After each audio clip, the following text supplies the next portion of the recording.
Monsieur le directeur général sortant, cher Baba Diallo, Monsieur le représentant du ministère de l'Énergie, du Pétrole et des Mines, Monsieur l'inspecteur des affaires administratives et financières du ministère, Mesdames et Messieurs les membres du conseil d'administration, Mesdames, Messieurs de la direction, chers collaborateurs, chers invités, bonjour.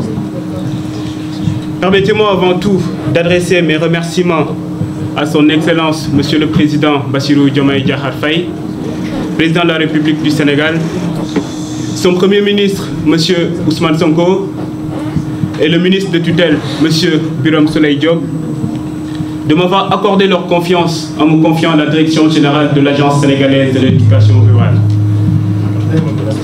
Avant de rentrer dans le vif de mon propos, je tiens dans le même sillage que le directeur général sortant, rendre un hommage vibrant à M. Mademba Sock, PCA de Lazer, rappelé à Dieu dans la nuit du vendredi 15 au samedi 16 juin 2024. Je présente mes condoléances les plus attristées à sa famille et à ses proches, que son âme repose en paix. Mesdames et Messieurs, l'objectif commun du président de la République et de son gouvernement à travers le ministère de tutelle est clair. En un mot, il s'agit de relever le défi de l'accès universel à l'électricité. L'ASER, en tant qu'agence de promotion et de développement de l'éducation rurale, a donc un rôle primordial ou fondamental à jouer dans l'atteinte de cet objectif. Je mesure donc à sa juste valeur la responsabilité qui m'est confiée et je m'engage à l'assumer, à la porter tel un sacerdoce avec toute la rigueur et l'humilité qui sied.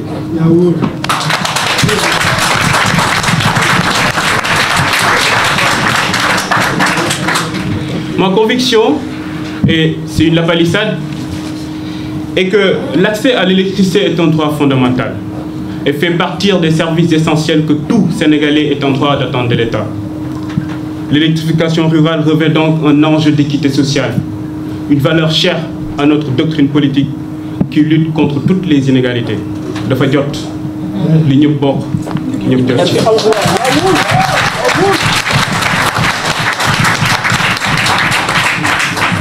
Au-delà de cet aspect idéologique, sur le plan économico-social, cette équité occupe une place de choix dans le calcul de l'IDHI. C'est l'indice de développement humain ajusté aux inégalités. Pour preuve, en 2019, l'IDH du Sénégal était de 0,512. Mais en tenant compte des inégalités, il était à 0,348, soit une baisse de 32%. C'est dire ô combien il importe de travailler à réduire les inégalités sous toutes leurs formes. Monsieur le directeur général, c'est le lieu de vous féliciter, vous et votre équipe, d'avoir joué votre partition dans la mission de l'éducation rurale dédiée à l'ASER et de magnifier vos résultats et vos efforts. Toutefois, même si on note des avancées dans l'éducation rurale, il n'en demeure pas moins qu'il reste du chemin à parcourir pour atteindre les objectifs escomptés. En effet, lorsqu'on parle de l'éducation rurale, il y a deux indicateurs qu'il me semble important d'évoquer. Le taux de couverture et le taux de l'éducation rurale au niveau national. C'est quoi le taux d'éducation au niveau national? Quand on prend en compte le nombre de ménages dans une zone géographique donnée, on calcule le taux de l'éducation rurale en faisant le rapport entre le nombre de ménages électrifiés par rapport au nombre de ménages total dans cette zone géographique. Aujourd'hui au Sénégal, le taux de l'électrification rurale au niveau national tourne autour de 62% hors SSH, donc c'est le système domestique solaire. Quant au taux de couverture, dans une zone géographique donnée, il correspond à la proportion des personnes vivant dans les localités électrifiées par rapport à la population totale de cette zone. Au Sénégal, d'après le rapport de l'île de Sémis Performance, en 2023, sur un total de 20 861 localités, seules 6 211 localités sont électrifiées. En d'autres termes, plus de 14 000 localités ne sont pas encore électrifiées, soit près de 4 millions de Sénégalais qui vivent sans électricité. À ces deux métriques s'ajoutent les disparités marquées entre les différentes régions. À titre d'exemple, dans la région de Kédougou, plus de 80% des ménages n'ont pas encore accès à l'électricité. Cet état des faits nous renseigne à quel point il urge de travailler à atteindre 3 objectifs principalement.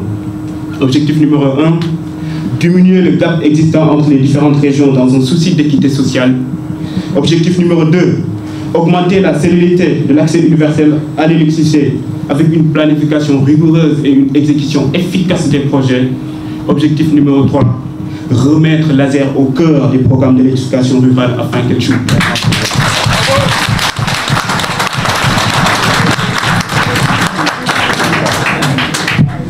Pour ce faire, je compte sur l'engagement et l'accompagnement de tous mes collaborateurs et les acteurs du secteur à travers les axes stratégiques circonscrits autour de 2 volets.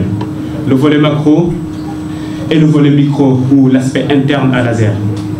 Pour ce qui est du volet macro, il faudra sortir de la logique d'urgence et établir une approche durable et une planification rigoureuse et une exécution efficace des projets, comme je le disais tout à l'heure. Pour rappel, entre 2012 et 2022, plus de 763 milliards ont été mobilisés pour l'électrification rurale.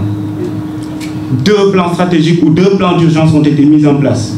Le plan national d'urgence d'électrification rurale 2015-2017, qui avait pour ambition ou pour objectif de faire passer le taux de 30% à 60%. En 2018, nous en étions à 42%. Suit le PUELEC, donc le plan d'urgence d'électrification, qui est toujours en vigueur d'ailleurs, et qui a pour ambition d'atteindre 100% en 2025. Nous en sommes à 62%. Ces chiffres montrent à suffisance qu'il y a nécessité d'établir une approche durable et sortir de la logique d'urgence. Nous allons travailler en étroite collaboration avec le ministre de tutelle pour mettre en place un système d'information harmonisé entre les différentes parties prenantes de l'éducation rurale, que ce soit le PUMA, le PUDC, MCA, Sénélec et les concessionnaires, pour d'une part éviter les doublons dans les projets, d'autre part mettre en place une cartographie dynamique qui ne permette pas aux Sénégalais de voir à temps réel le taux de l'éducation rurale.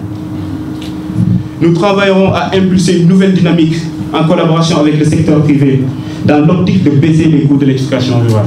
Et cela ne passera que par la réduction des importations de matériel. C'est-à-dire, dans le cas des projets d'éducation rurale par système décentralisé, les panneaux photovoltaïques, les onduleurs et batteries.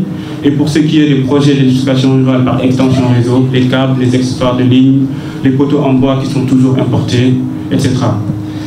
Pour ce qui est l'aspect interne ou le volet interne à l'ASER, nous allons travailler à réorganiser en profondeur l'ASER afin de mieux renforcer notre capacité à gérer efficacement nos missions et les différents projets sous notre responsabilité. Nous mettrons en application les recommandations de la Cour des comptes qui rentrent en droite ligne avec notre philosophie de gestion publique axée sur le tout.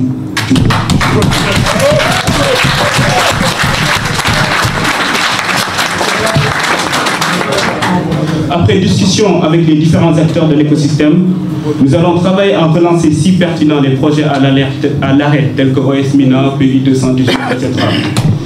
Nous allons travailler à consolider le capital humain et technique par la formation continue des collaborateurs et par le recrutement de nouvelles compétences en rapport avec notre mission. Nous allons travailler également à améliorer la qualité des outils de gestion avec comme préalable un système d'information harmonisé, homogène, mais surtout fiable pour la prise de décisions rapides et efficaces. Et enfin, je m'engage ici à diriger l'ASER avec une écoute active et une réelle prise en compte des préoccupations des travailleurs dans le respect strict des textes en vigueur régissant le fonctionnement de l'agence.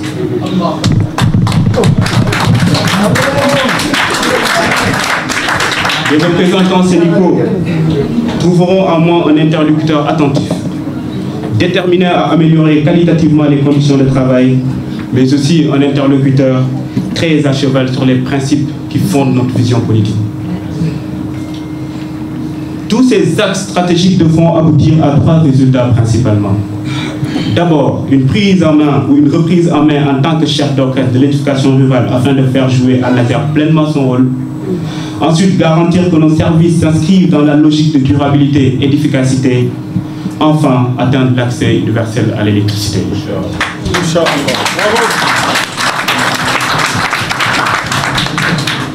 En définitive, le Jubal Jumanti guidera ma démarche au quotidien.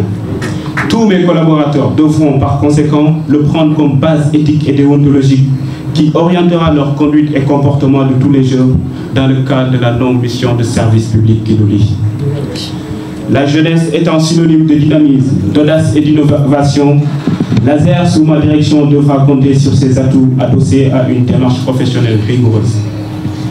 Je suis conscient qu'à travers ma personne, un immense défi est lancé à la jeunesse sénégalaise, à la JBS en particulier. Il doit prouver ses compétences, sa maturité, son sens du devoir, son engagement, son intégrité et sa capacité à prendre la relève pour bâtir les stocks d'un Sénégal souverain, juste et prospère.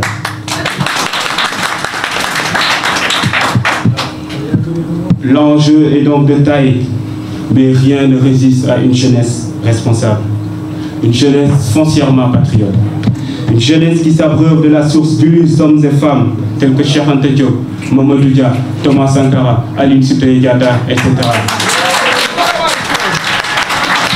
Une jeunesse qui se met au service exclusif de la patrie. L'arbre de l'espoir que nous avons fait naître ne fanera pas. Nous l'arroserons de notre amour pour ce pays et de notre sens du service citoyen. Pour finir, mon rôle au sein de l'ASER est certes de tenir le gouvernail, de piloter le bateau, mais sans la collaboration dans la compréhension et la patience de tous les collaborateurs, sans une convergence des objectifs afin d'atteindre un but comme privilégié, sans une mobilisation à la fois de nos forces physiques et intellectuelles au service de notre objectif commun, au détriment des objectifs crypto-personnels. Sans tout cela, le bateau arrivera difficilement à bon port. Difficilement, dis-je, mais rassurez-vous, il arrivera par la grâce de Dieu et par le concours d'une bonne synergie d'équipe.